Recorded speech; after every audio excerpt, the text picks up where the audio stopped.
Let's talk about the original master of manipulation, a story so old it's foundational, yet it plays out in our lives every single day. I'm not talking about a fairy tale.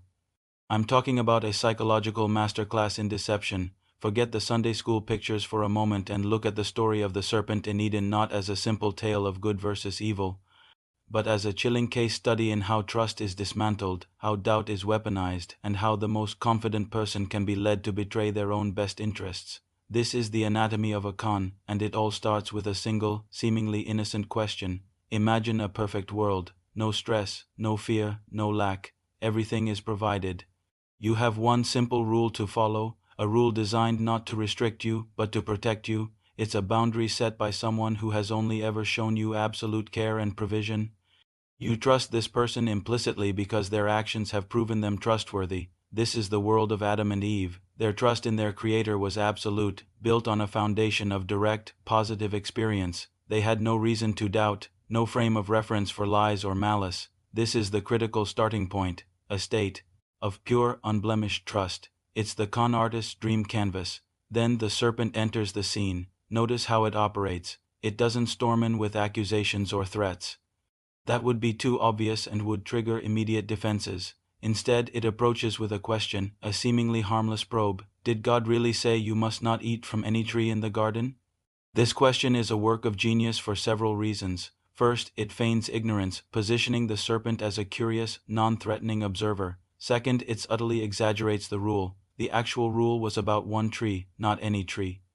This exaggeration is designed to make the rule sound unreasonable and overly restrictive. It's the first seed of doubt, a tiny crack in the foundation of trust. It invites Eve to correct the record, to engage in a conversation where the serpent has already set the terms of the debate. Eve takes the bait. She corrects the serpent, clarifying that they can eat from the trees, just not from the one in the middle of the garden, lest they die. In doing so, she has validated the serpent as a conversational partner.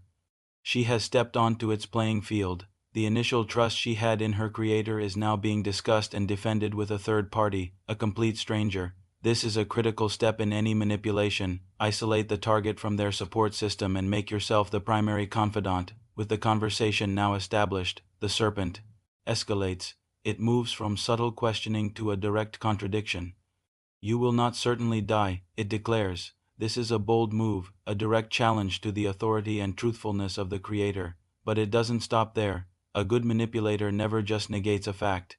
They replace it with a more appealing narrative. The serpent immediately provides a new motivation for the rule. It claims God isn't protecting them. He's hoarding power. For God knows that when you eat from it, your eyes will be opened, and you will be like God, knowing good and evil.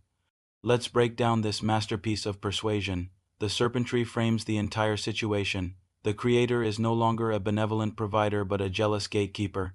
The rule is not for their safety but for their subjugation, and the forbidden fruit is not a source of death but a key to enlightenment, power, and equality. It's a narrative that appeals directly to pride, ambition, and the fear of missing out. The serpent is essentially saying, you're being held back. You deserve more. The only thing standing in your way is this rule, which is based on a lie. It transforms an act of obedience into an act of oppression and an act of rebellion into one of self-liberation. Look at the psychological progression. First, a question plants a seed of doubt about what was said. Second, a direct lie denies the consequences. Third, a new, more flattering motive is supplied, which attacks the character of the trusted authority. Eve is now in a state of cognitive dissonance. She has two conflicting narratives, one from her Creator, based on a history of consistent care, the other from this new, persuasive voice, which offers a tantalizing vision of empowerment.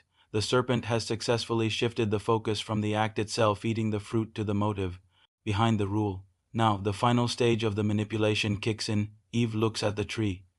The Bible says she saw that the fruit was good for food and pleasing to the eye and also desirable for gaining wisdom. Before her conversation with the serpent, it was just the forbidden tree. Now, through the lens of the serpent's narrative, it's a source of pleasure, beauty, and wisdom. Her perception has been completely altered.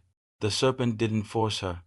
It simply changed the way she saw her reality. She is no longer thinking about the Creator's warning of death. She is focused on the serpent's promise of godhood. The trust has been fully corrupted. The doubt has bloomed into suspicion, and the desire, fueled by a manufactured narrative of oppression, overwhelms her judgment. She eats, and then she gives some to her husband, who was with her, and he eats. This is another key aspect of how these ideas spread. Once a person is convinced, they often become the most effective advocate for the manipulator's narrative, spreading it to their closest connections. Adam's reasons aren't detailed as much, but he was there. He heard the exchange. He saw his partner eat and not immediately drop dead, which likely seemed to validate the serpent's claim that you will not surely die. The immediate consequence wasn't visible, making the long-term one seem distant and unreal. The aftermath is exactly what you'd expect when trust is broken. Their eyes are opened, but not to godhood. They are open to shame, fear, and vulnerability.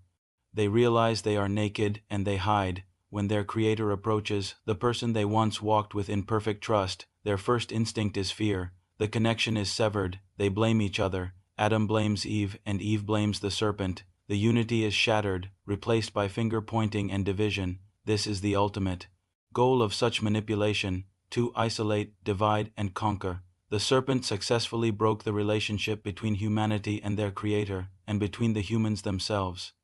This ancient story is a blueprint for the psychological games we see everywhere. It's in advertising that creates a need you never had. It's in political rhetoric that reframes opponents as enemies of the people. It is in abusive relationships where a partner isolates their victim and convinces them that they are the only one who truly loves them. The tactics are always the same: sound out, challenge authority, provide an appealing alternative narrative, and reframe the victim's perception of reality. It starts small with a "did they really say that?" and ends with a complete breakdown of trust and a life-altering decision. Recognizing this pattern is the first step to defending against it. When you feel that seed of doubt being planted about someone or something you trust, ask yourself, who benefits from this doubt? What is the new narrative they are trying to sell me? Does it appeal to my pride, my fear, or my desire for a shortcut? True wisdom isn't just knowing good from evil. It's recognizing the serpent's voice when it pretends to offer it to you. It's about holding on to truth, even when a lie is dressed up to be more beautiful and desirable. Thank you for watching. If this perspective resonated with you, consider subscribing for more deep dives into the stories that shape our world. Stay discerning, and we'll see you in the next video.